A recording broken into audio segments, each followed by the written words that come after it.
Hello दोस्तों, आज के इस वीडियो में असहयोग आंदोलन के बारे में पढ़ेंगे जो स्टार्ट हुआ था 1920 में और इसका अंत हुआ था 1922 में। तो चलिए स्टार्ट करते हैं असहयोग आंदोलन।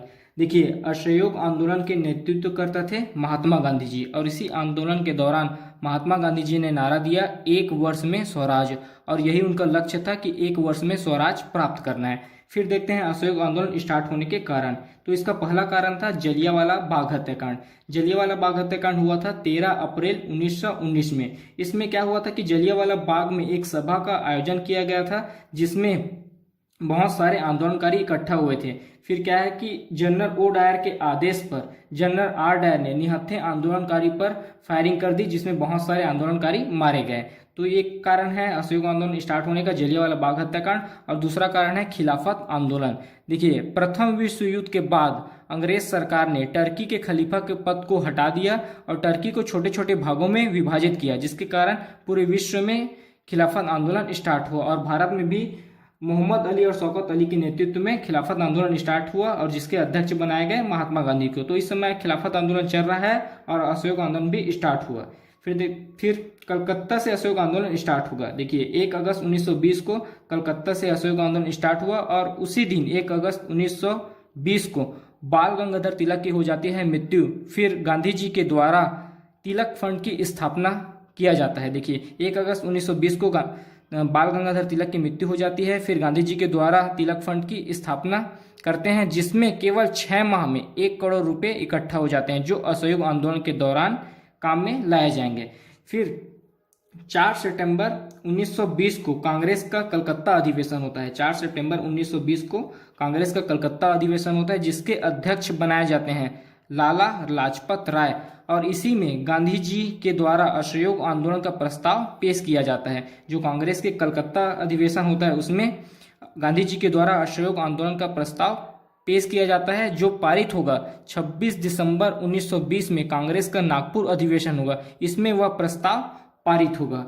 फिर देखते हैं कि असहयोग आंदोलन का किस प्रकार विरोध किया गया। असहयोग आंदोलन में अंग्रेजों का विरोध करने का तरीका क्या था। तो देखिए, असहयोग आंदोलन के दौरान विरोध किया गया, सरकारी कॉलेजों का त्याग किया गया, सरकारी कॉलेजों को त्याग किया गया, विदेशी वस्तुओं का त्याग किया गया, विदेशी वस्तुओं को जलाया गया, सरकारी उपाधियों का त्याग किया गया और वकालत का त्याग किया गया। इस प्रकार प्रदर्शन कर असहयोग आंदोलन में व्यक्तियों के द्वारा सहयोग दिया गया। इस प्रकार असहयोग आंदोलन प्रारंभ किया गया।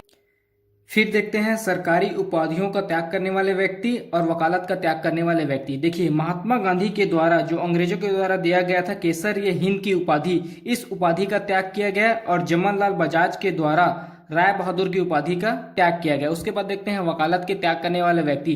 देखिए, मोतीलाल नेहरू के द्वारा वकालत का त्याग किया गया, जवाहरलाल नेहरू के द्वारा वकालत का त्याग किया गया, राजेंद्र प्रसाद के द्वारा वकालत का त्याग किया गया, सरदार वल्लभ भाई पटेल के द्वारा वकालत का त्याग किया गया, विट्ठल भाई पटेल के द्वारा वकालत का त्याग किया गया, देश बंधु चित्तरंजन दास के द्वारा वकालत का त्याग किया गया और लाला लाजपत राय के द्वारा वकालत का त्याग किया गया। तो इस प्रकार उपाधियों और सरकारी वकालत का त्याग कर असहयोग आंदोलन में समर्थन दिया। फिर देखते हैं असहयोग आंदोलन में समर्थन न देने वाले व्यक्ति। ऐसे कुछ नेता थे जिन्होंने असहयोग आंदोलन का समर्थन नहीं दिया क्योंकि असहयोग आंदोलन के तरीके जैसे सरकारी कॉलेजों का त्याग, विदेशी वस्तुओं का त्याग, विदेशी वस्तुओं को जलाना और सरकारी उपाधियों का त्याग, इनके तौर तरीके उनको पसंद नहीं आए थे। इसी कारण कुछ ऐसे नेता हैं जिन्होंने असहयोग आंदोलन में समर्थन नहीं दिया था। जैसे कि वह जब विदेशी वस्तुओं को जलाया गया तो रविन्द्रनाथ टैगोर ने इसका विरोध किया गया। रविन्द्रनाथ टैगोर के द्वारा इनका विरोध किया गया कि यह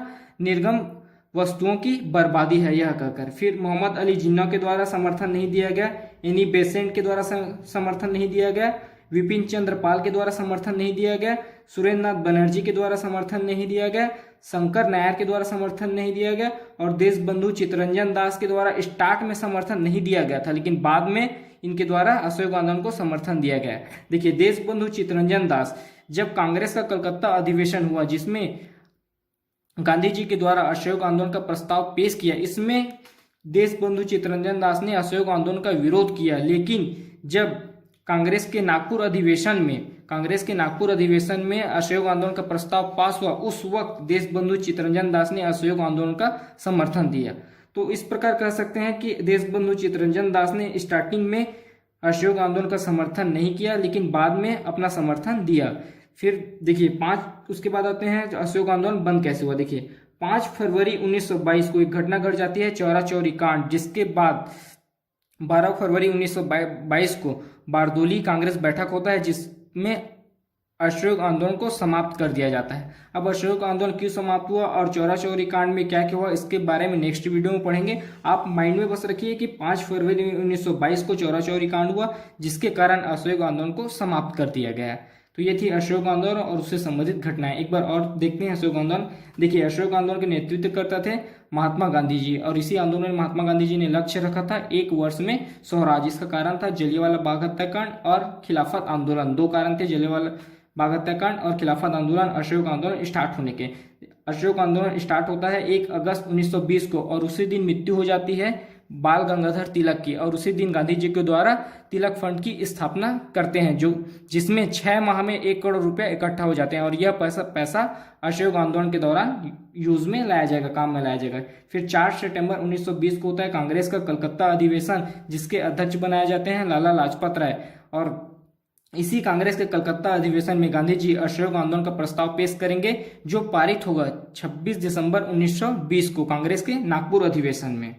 फिर देखते हैं असहयोग आंदोलन में विरोध किस प्रकार किया गया। सरकारी कॉलेजों का त्याग किया गया, विदेशी वस्तुओं का त्याग किया गया, विदेशी वस्तुओं को जलाया गया, जिसका विरोध रविन्द्रनाथ टैगोर करेंगे कि यह निर्मम वस्तुओं की बर्बादी है कर, और सरकारी उपाधियों का त्याग किया गया, जिसमें महात्मा गांधी के द्वारा केसरी हिंद की उपाधि का त्याग किया गया, जवाहरलाल बजाज के द्वारा राय बहादुर की उपाधि का त्याग किया गया।